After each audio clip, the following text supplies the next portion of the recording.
पसीने की कमाई। एक नगर में एक गरीब ब्राह्मण अपनी पत्नी के साथ रहता था। वो भिक्षा मांगकर अपना जीवन गुजारता और भगवान की पूजा में लगा रहता था। वह उतनी ही भिक्षा मांगता जिससे उसके और उसके परिवार का पेट भर सके। उस नगर का राजा बहुत धनवान और ब्राह्मणों का आदर करने वाला था। राजा किसी भी ब्राह्मण को अपने महल से खाली हाथ नहीं जाने देता था। दूर दूर से ब्राह्मण राजा के पास आते और मुंह मांगा दान लेकर आशीर्वाद देते हुए चले जाते। एक दिन ब्राह्मण की पत्नी ने ब्राह्मण से कहा कि दूर दूर के ब्राह्मण राजा से मनचाहा दान लेकर चले जाते हैं और तुम यहाँ एक दिन भी राजा के पास नहीं गए। जन्म भर कंगाली कहाँ तक झेलूं? आज तुम जाओ और राजा से कुछ मांग कर लाओ। ब्राह्मण ने अपनी पत्नी को समझाते हुए कहा, तू तो बाबरी है, हमें धन की क्या जरूरत?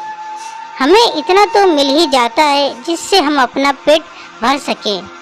और राजा का धन अच्छा नहीं होता, वो हमें नहीं लेना चाहिए।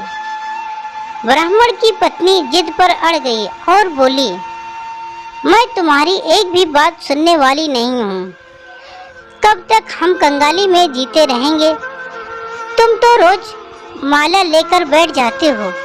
अपने बच्चों को क्या खिलाएं और क्या पहनाएं?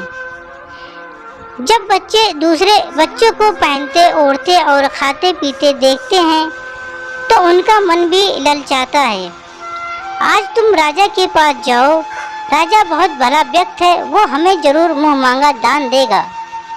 मजबूर होकर ब्राह्मण राजा के महल की ओर चल दिया, पर राजा उस समय महल में नहीं था। ब्राह्मण को वापस लौटना पड़ा। दूसरे दिन ब्राह्मण की पत्नी ने ब्राह्मण को फिर से महल भेजा, परंतु राजा फिर से महल में नहीं मिला। तीसरे दिन राजा महल में मिल गया और उसने ब्राह्मण का स्वागत किया और उसे आसन पर बैठाया और 2 दिन न मिल पाने की क्षमा भी मांगी। राजा ने कहा, मैं आपकी क्या सेवा कर सकता हूँ? ब्राह्मण ने कहा, जो मैं मांगू वो आप दे सकेंगे?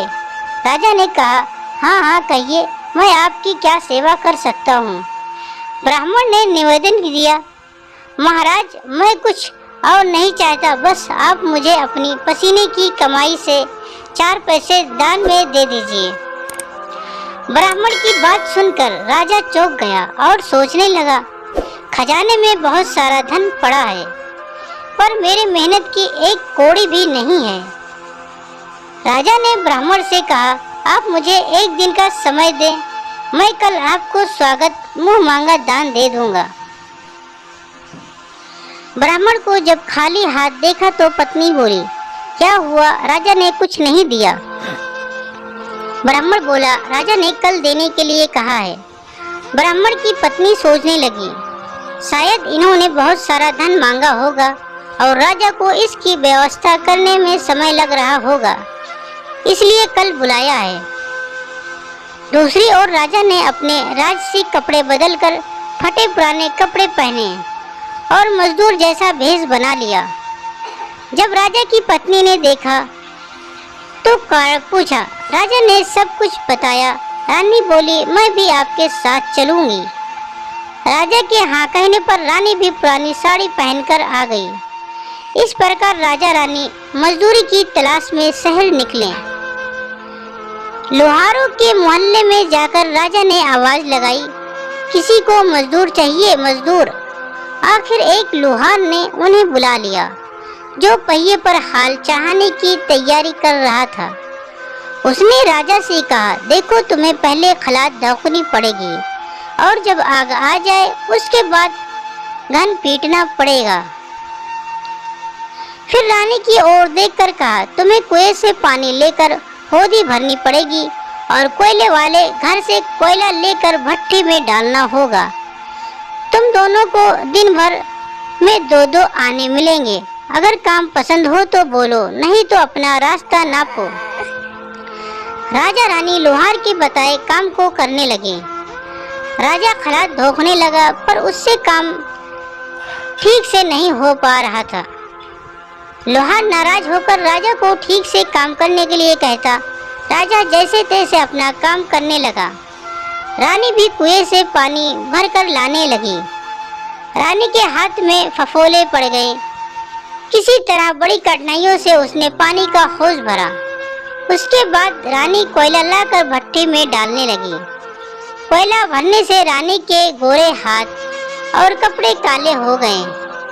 भट्टी में आग आने पर लोहार ने भात पट्टी में से निकालकर पहिए पर जमाई और एक धन अपने हाथ में लेकर और एक राजा के हाथ में देकर कहा, देखो बारी बारी से धन इस पर पटकना, हाथ इधर उधर न होने पाए। राजा जोर जोर से धन पटकने लगा, लेकिन उसका निशाना ठीक नहीं बैठना था। कभी धन हाल पर गिरता तो कभी पहिए पर। मजदूरों का यह हाल देखकर लोहारिन बड़बड़ाती हुई आई और लोहार से कहने लगी, तुमने कहाँ से ये नौसिखिए मजदूर काम पर लगाए हैं? इनसे काम नहीं होगा। ये सस्ते मजदूर तुम्हारा सब काम बिगाड़ देंगे।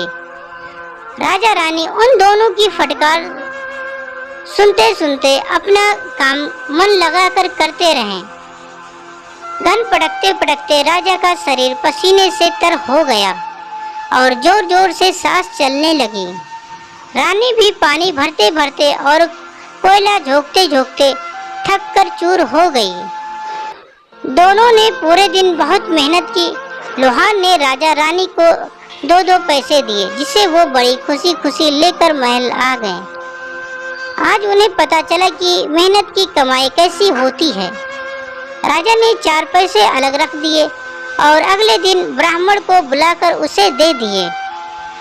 ब्राह्मण राजा को आशीर्वाद देकर घर लौटा और ब्राह्मण से कहा, लो मैं राजा के यहाँ से दक्षिणा ले आया हूँ।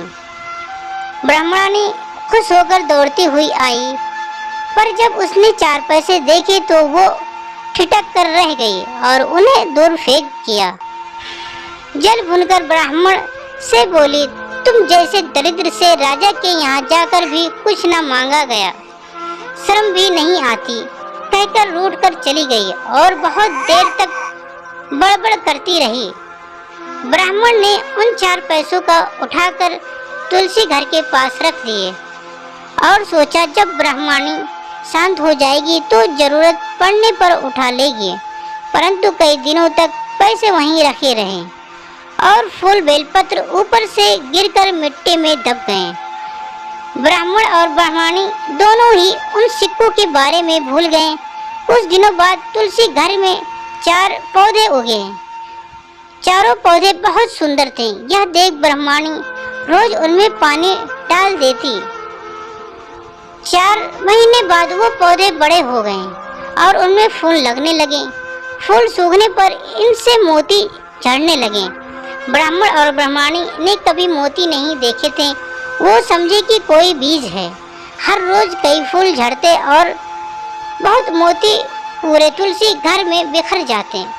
ब्राह्मणी उन मोतियों को समेटकर घर के एक कोने में डाल देती। इस तरह वहाँ मोतियों का ढेर लग गया। एक दिन एक सब्जी वाली आई। ब्राह्मणी को सब्जी लेनी थी, पर उसके पास पैसे नहीं थे। उसने सब्जी वाले से कहा, क्या तुम इन चमकदार बीजों के बदले सब्जी दे सकती हो? सब्जी वाली ने देखा तो वो पहचान गई कि ये तो मोती है। उसने खुशी खुशी ब्राह्मणी को उन मोतियों के बदले उसकी मनपसंद सब्जी दे दी। अब से हर रोज ऐसा होने लगा। ब्राह्मणी और सब्जी वाले दोनों खुश थे।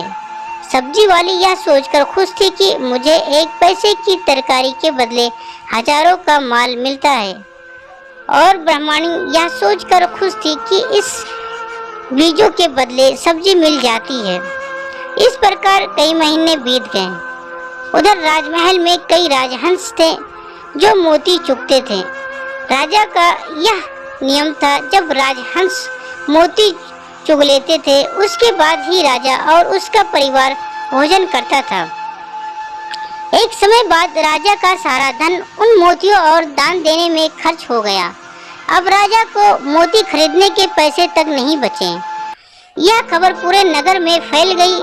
ब्राह्मण और ब्राह्मणी को जब यह पता चला तो उन्होंने यही विचार किया कि राजा बहुत दानी और नेक दिल है।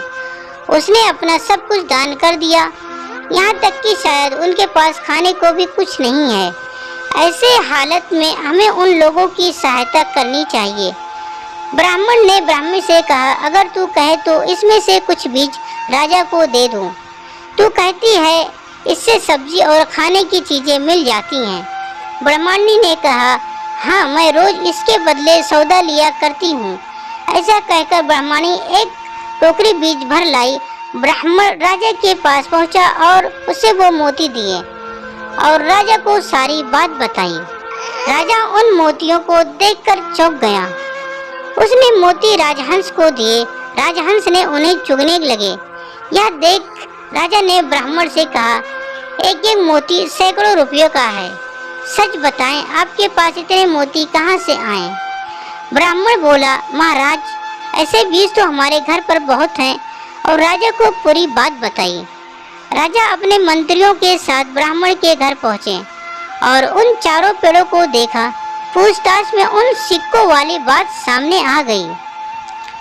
जब पेड़ों को देखा तो उनकी जड़ के पास वही सिक्के चिपके हुए थे।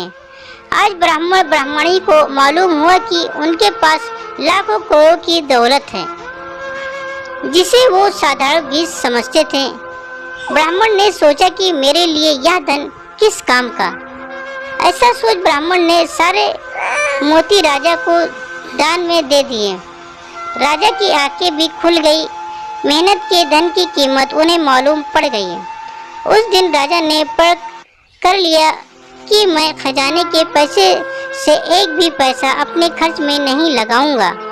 अपना खर्चा मेहनत करके चलाऊंगा। खजाने और ब्राह्मण के दान से राजा ने जनता के हित में कई धर्म कर्म के काम शुरू कर दिए। जैसे ब्राह्मण और राजा ने धर्म का पालन किया, भगवान करे सब ऐसा ही करे। दोस्तों, हम आशा करते हैं कि आप सबको ये कहानी सुनकर जरूर अच्छी लगी होगी। अगर अच्छी लगी होगी तो हमारे चैनल को लाइक और सब्सक्राइब जरूर करें और बेल नोटिफिकेशन को ऑल कर दीजिए ताकि अगली कहानी की वीडियो आप तक तुरंत पहुंचे। पूरी कहानी सुनने के लिए आप सबका बहुत बहुत धन्यवाद।